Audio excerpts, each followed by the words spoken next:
It is the day after a mid-October cold front. The winds have swung to the south, promising warmer temperatures to come, but for now the day is still cool and hopes run high for daylight activity. Aaron Warbritton is once again on public land overlooking a buck bedding area, but this time it is in a new location. He has chosen to stay away from the buck nest until the winds are more agreeable. Well, it's October 21st. Came down into our river unit this evening. We're just doing an observation sit tonight. This area right down in here is pretty tough to access. Most of the deer are living down in this old dry riverbed.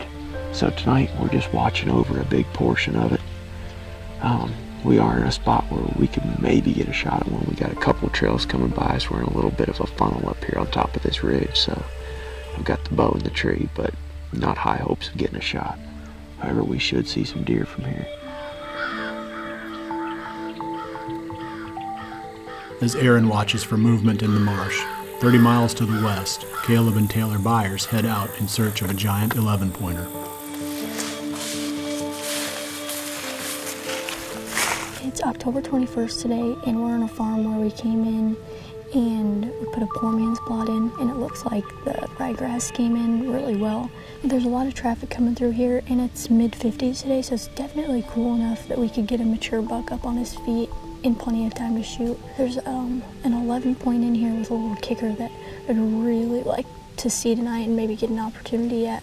There's a nice scrape at about 25 yards, so that would give me the perfect shot. So we're gonna finish getting set up, and hopefully we can get another deer on the ground.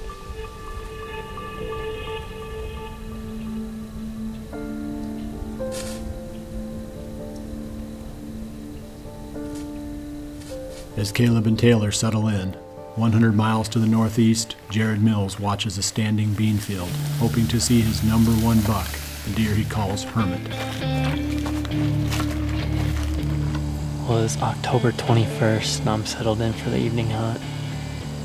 I was also able to get out for a quick hunt yesterday, and I checked cameras before hunting and had some good news. One of the deer that I was hoping would eventually show up finally did. Hermit is back on camera. Jared's history with Hermit dates back to the previous season when he was hunting a giant buck he had nicknamed George Brett. The ranges of the two bucks overlapped, and the younger buck, being the more visible, was a regular on camera and in front of Jared's stands. Jared made the decision to pass Hermit, knowing that he had plenty of upside. Of course, there was the ever-present hope of filling his tag with the big 10-pointer. In the end, the older buck fell off the radar, and Jared found him dead in March. Hermit made it through the 2015 season and now has become Jared's #1 target. It's kind of funny, I was going to hunt last night at a different area of the farm, a small secluded food plot. While walking in, I snapped my bow sight off on a branch somehow. So I didn't have a bow, I was just filming obviously. I left the bow back by the truck. But because I wasn't hunting, I decided to go to an observation stand. I climbed up in the redneck over a couple hundred yards away from me, and I could see a long ways, and right around 6 o'clock Hermit actually came out into this food plot that I'm sitting on tonight. It's kind of crazy that he hasn't shown up on any of these cameras, and it kind of looks like he potentially walked by 2 of them last night, so hopefully he's back. He's finding his main area for the fallback now. So it's been kind of a rush day trying to get a new bow sight, so I'm ready to roll, and I actually brought the decoy tonight. I'm excited. Hopefully I can lay my eyes on Hermit one more time and keep making a game plan for that deer.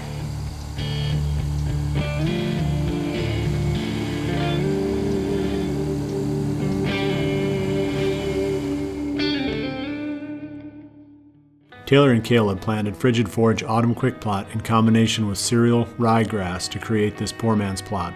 This seed blend is perfect for spots such as this that receive limited sunlight. Prior to the season, Jared sets up several muddy Pro-Cam 12s in hopes of capturing video of Hermit. In mid-October, the giant buck finally begins to show up, and the many photos Jared gets of the deer helped him to form a plan. A reliable trail camera is one of the most important tools we use when patterning the deer we hunt. My boot of choice for whitetail hunting is the Cabela's 5mm Accelerator rubber boot. It's completely waterproof and has an overbuilt sole for hiking through rough terrain. The neoprene top makes for better range of motion, resulting in longer, more comfortable days in the field. When hanging and hunting on public land, we never head to the woods without our Muddy Pro climbing sticks. They attach easily to the back of the stand. The rope cam system makes for a silent setup, and you can get up a tree very quick and quiet with these sticks.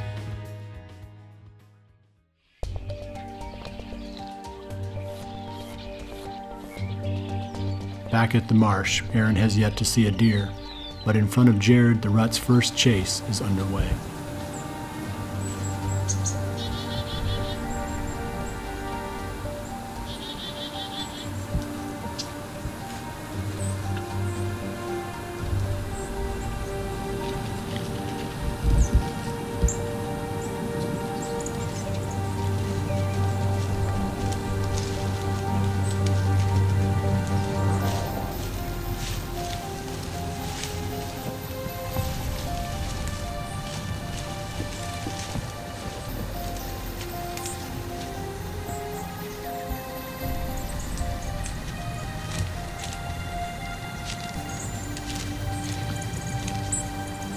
Action's starting to pick up a little bit.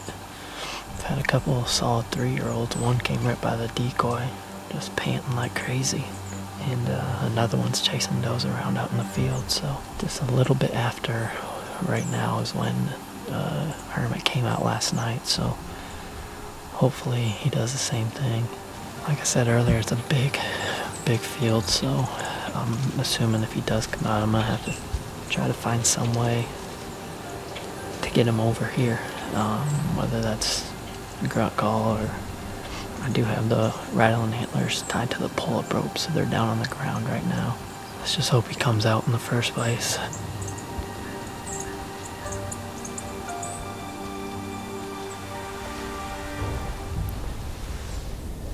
As the sun dips below the horizon, the activity picks up for the Byers, but from an unexpected direction.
That is the craziest thing I've ever done in a tree.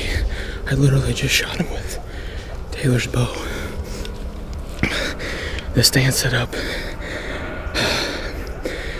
kind of weird because we put in a poor man's spot right here, and it's basically set up. All the deer were supposed to filter through. She gets her shot here, and then they work out to the bean field.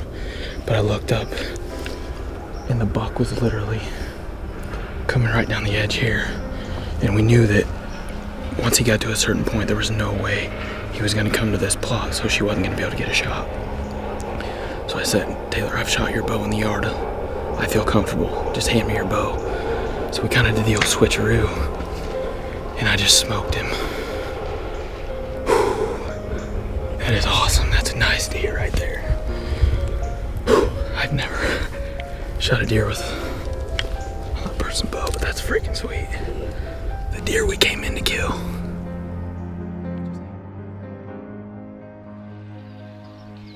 As the Byers ride an adrenaline high, Aaron enjoys one of his own. Nothing could have prepared him for what steps out on the other side of the marsh. Oh my. What the heck is it? He's a big non-typical looking weird thing. He's crazy. Hang on. I'm filming him right now. I don't know what in the world this thing is. I think he's a mature buck though.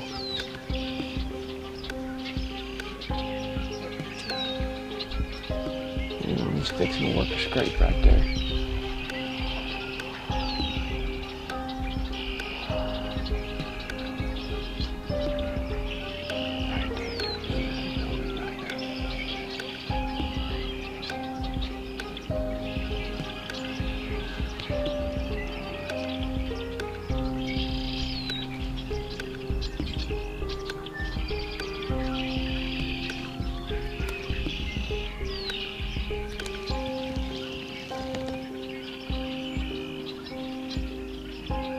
Ended up seeing a really good buck come out just across from us. Couldn't tell much about what he had on top of his head other than it was a mature buck. He's either got these drop tines on both sides or he's got these beams that dip way down. I'm not real sure. But he's definitely a mature buck. And he definitely got right out of that bedding area. That's where these bucks have all been, down in here by this lake. So they've been bedded up in these little coves and stuff.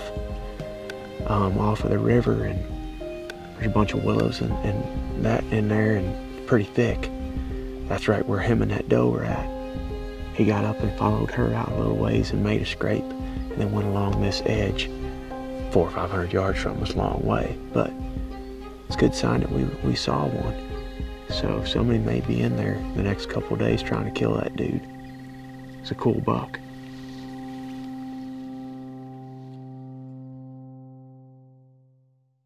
Realtree's extra pattern kept Caleb and Taylor hidden as they pulled off the nearly impossible task of switching both the bow and the video camera in the tree with this great buck and two does at close range. Low light accuracy requires a sight with bright pins. Fuse sights have some of the brightest pins on the market, making it possible to take shots right up to the end of legal shooting time with total confidence. I've been in a number of hunting camps over the years, and hunters rarely argue over which bow or arrow is the best. But it can get pretty heated when the subject of broadheads comes up. Bow hunters have strongly held opinions about what is the most important on this critical part of the equipment puzzle. At Midwest Whitetail, we've been shooting rocket broadheads for as long as we have been in business. Hoyt makes great bows for women and youth. As you can see from Taylor and Caleb's hunt, men can also shoot these bows accurately. For many companies, youth and women's bows are an afterthought, but not at Hoyt. They put just as much energy into producing great youth and women's bows as they do in producing their other models.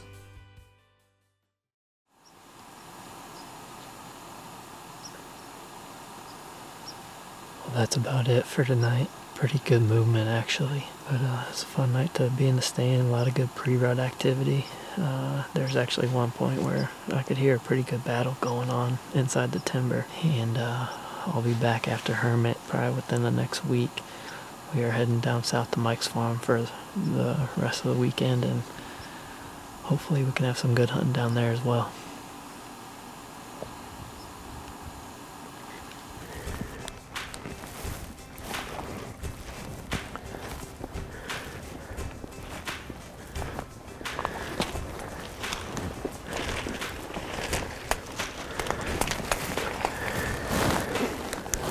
I can see my knock ahead here. We're gonna go ahead and just follow the blood here just for practice. I don't see any sense in just running right over there, so.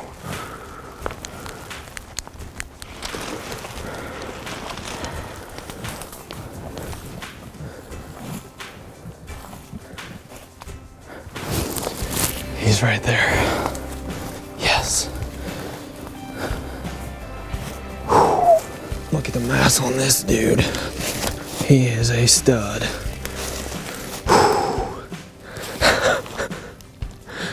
Sorry, Taylor, but this was supposed to be your deer. Man, this buck came out. I seen him working down the edge, and I knew the way he was going, we were probably gonna have to make a switch because there was no way possible she was gonna get a shot.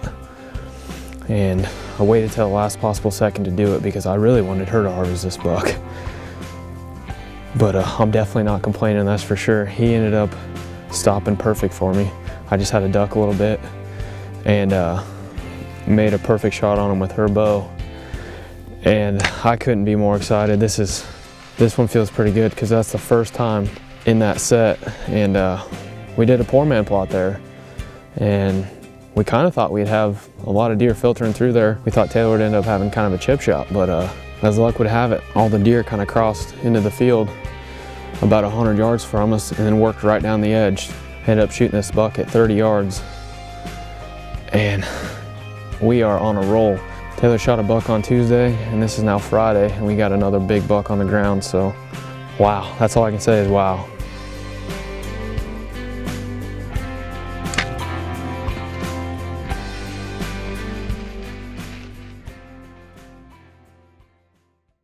The RTP Genesis seeder permits us to plant all sizes of seeds, from the small stuff found in Big and Beastie all the way up to big seeds like corn and soybeans. It is nice to have this much flexibility in one critical tool. We love redneck blinds because they permit easy shots in every direction. The vertical corner windows make it possible to take shots of any distance without having to raise up or drop down. Also, the increased visibility of all these windows makes the overall experience more enjoyable. I've never liked the idea of dumping minerals on the ground, forcing the deer to eat dirt. Not only is the resulting hole unsightly, it just never made sense. When I switched to Trophy Rock, I was able to keep my mineral sites off the ground, in my case, on stumps. After you have done all you can to reduce the odors on your clothing and on your body, the next logical step is to do all you can to reduce the odors in the air. That is where the ozonics units come in. The ozone emitted drops down over your scent stream and destroys a large amount of the odor molecules that remain.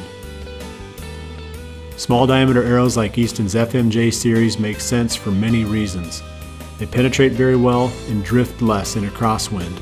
The FMJ is also the perfect weight for whitetail hunting.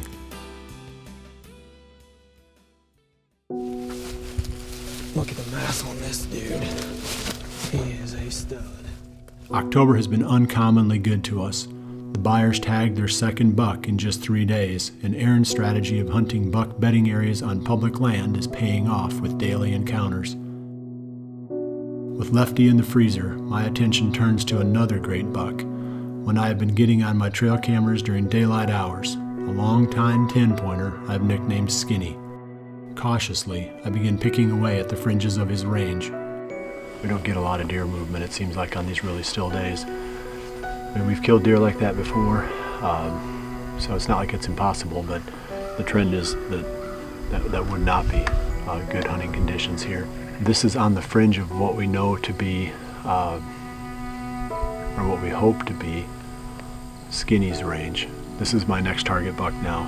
With Lefty out of the picture, there's an awful lot of season left, and I don't want to be sitting in my office during the rut. I'd rather be hunting, and the only deer on the farm that I know of that would be worth giving up hunting the rut is this buck we're calling Skinny.